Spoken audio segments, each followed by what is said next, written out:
Vamos para mais uma videoaula de ciências com a professora Ariana. E o assunto de hoje é Ciclos da Natureza. Livro do 6º ano, caderno 2, capítulo 2. Já entramos no segundo capítulo. Página de 11 a 20, os tópicos são: primeiro tópico, nascente e poente, orientação pelo céu, marcação do tempo. Acompanhe comigo na página 11, tá? Do segundo capítulo. Todos os dias, os girassóis acompanham precisamente o trajeto do Sol, de leste para oeste. No período noturno, fazem o caminho contrário e novamente aguardam o nascer do Sol para reiniciar o ciclo. Esse movimento diurno dos girassóis, que os cientistas chamam de heliotropismo, favorece a sobrevivência dessas plantas e está associado à fotossíntese. Que vantagem os girassóis têm em acompanhar a posição do Sol? O que você me diz? Bom, acompanhando a posição do Sol, eles conseguem máxima exposição à luz. Qual essa energia eles usam para produzir alimento pela fotossíntese, ok?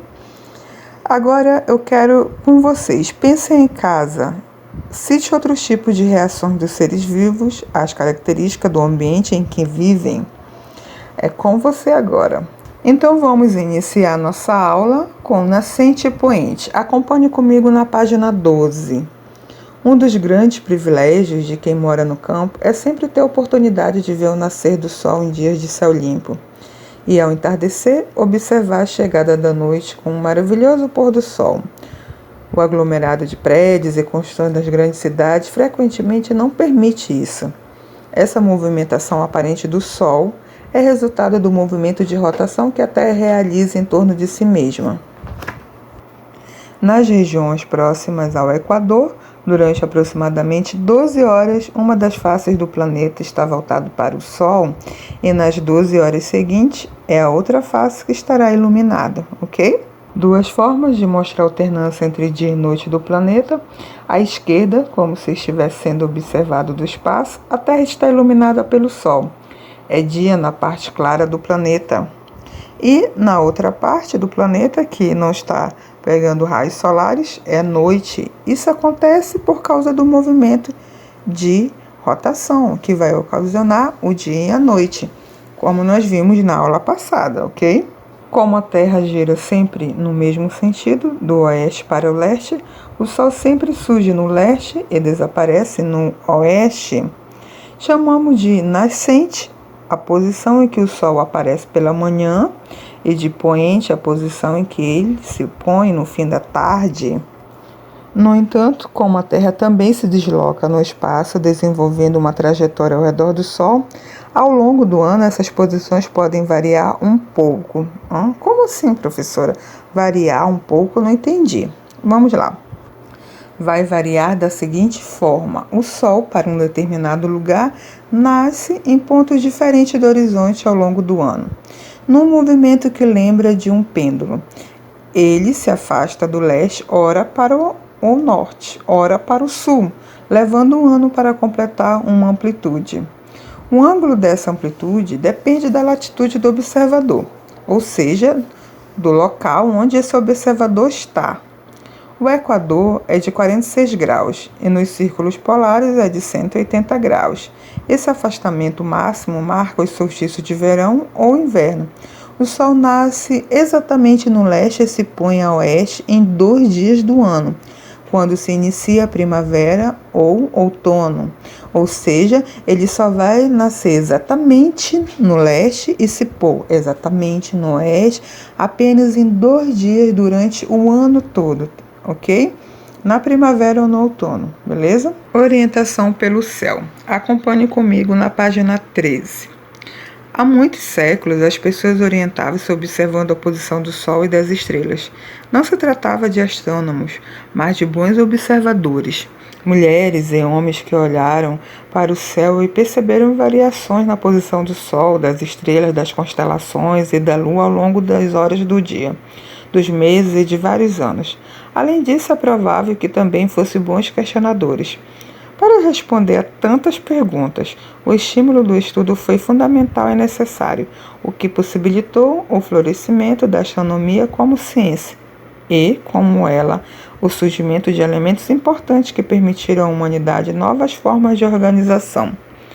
A observação dos astros levou às medidas do tempo, a orientação nas navegações, as previsões sobre a melhor época para o plantio e para a colheita de alimentos.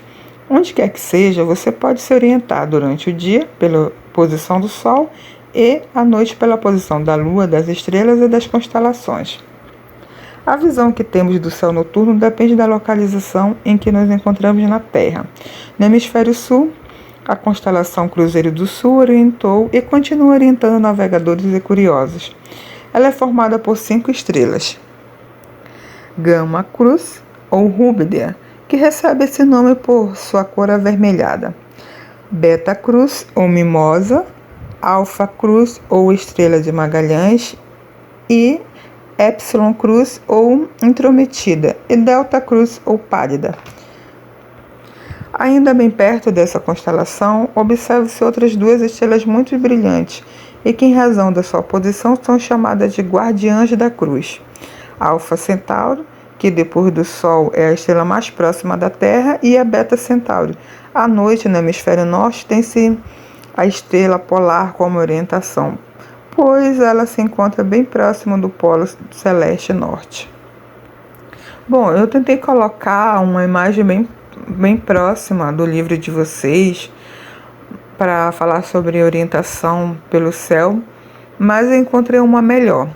Vocês podem observar na imagem do Cruzeiro do Sul, que está especificando quais são as estrelas e está formando melhor o cruzeiro, ok? Uma observação é que no hemisfério norte só é visível a constelação do Cruzeiro do Sul se o observador estiver bem próximo à linha do Equador. No caso aqui do nosso país, do Brasil, consegue observar de todo o território, ok?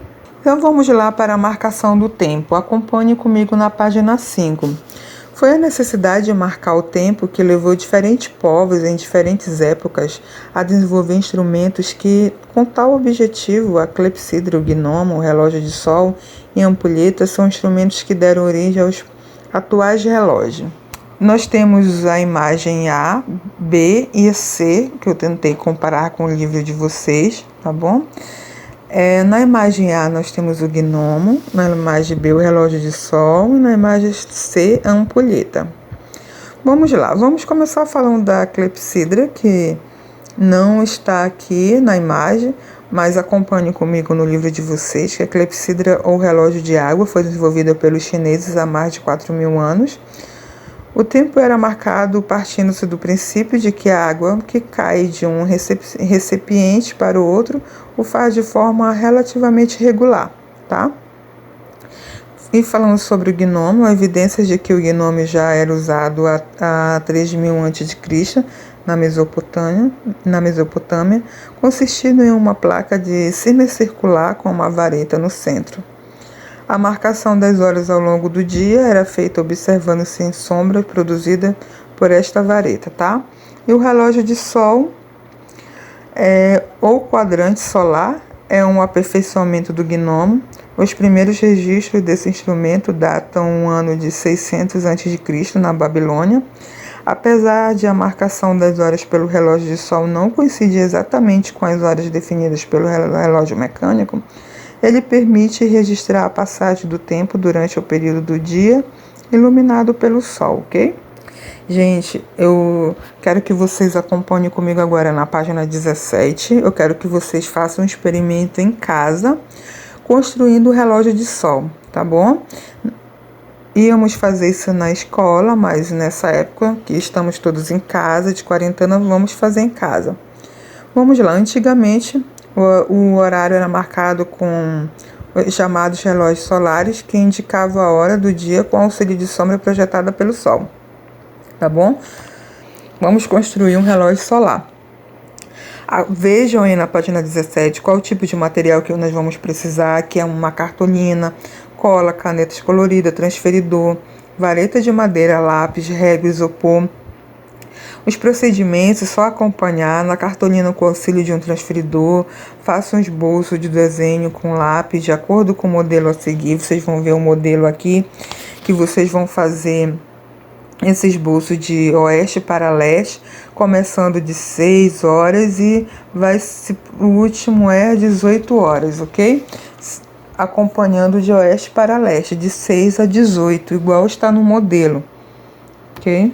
Na página 18, continuando, o ângulo entre as horas é de 15 graus, será determinado com o auxílio de um transferidor. Após conferir as medidas, passe as canetas coloridas sobre o lápis, de acordo com a sua imaginação. Colhe a cartolina sobre isopor conforme a figura a seguir. No centro, colhe a vareta de madeira, que servirá como ponteiro do relógio solar. Leve esse conjunto para um local de ar livre, pode ser no pátio da casa de vocês ou no quintal. Quem tem quintal, quem não tem pode colocar na frente de casa, não precisa sair de casa para fazer esse experimento, tá? Então leve esse conjunto para um local de ar livre, longe de obstáculos que possam fazer sombra, bem afastado de árvores, e acerte o relógio solar colocando a sombra no ponteiro. Em uma hora cheia. Como assim, professor, em uma hora cheia? Se você acorda bem cedinho, você pode colocar a partir das 6 horas da manhã. Se você já acorda um pouco mais tarde, você pode colocar a partir das 8 ou 9 horas. Tem que ser uma hora cheia, bem em cima de 8 horas, por exemplo, ok? Se projetando sobre o horário local. Aí como que eu vou saber, professora? Não, olhe no seu relógio. Então, se você acordou um pouquinho tarde, olhou no seu relógio, quando estiver 9 horas em ponto, você começa a marcar a partir das 9 horas no seu relógio de experimento, tudo bem? Faça pelo menos 5 anotações durante o dia, marcando o seu horário do relógio solar coincide com o horário real. Além disso, veja se o tamanho da sombra projetada na cartolina se mantém constante. É um experimento super fácil de fazer, colocando todas as orientações aqui na página 17 e 18, com material bem simples e barato.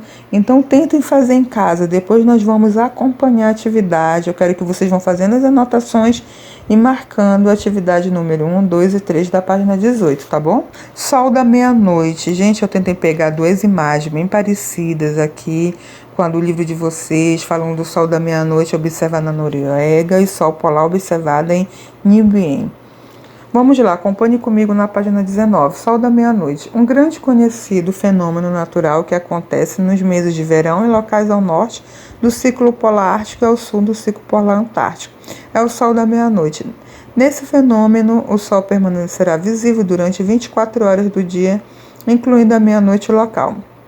Quando temos o solstício de 21 de junho no norte e 22 de dezembro no sul, o sol fica totalmente visível no total de 24 horas.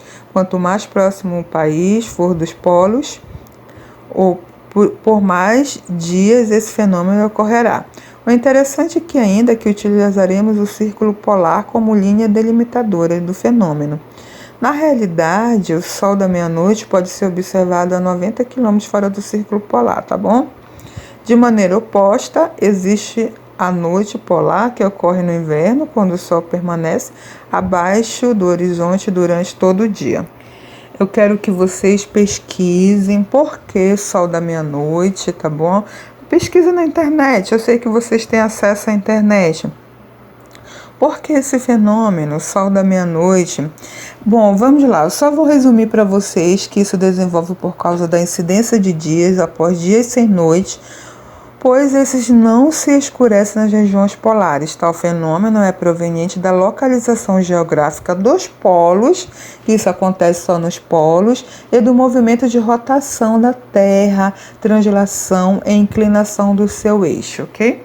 Então é isso, vamos fazer as atividades resolvidas para o próximo vídeo aula será da página 14, 18 e da página 20, atividade extra será na página 25 e 27 de continue, para continuar a aprendizagem da semana, ok? Lá na página continue aprendendo, atividade de 8 a 11 e de 12 a 14.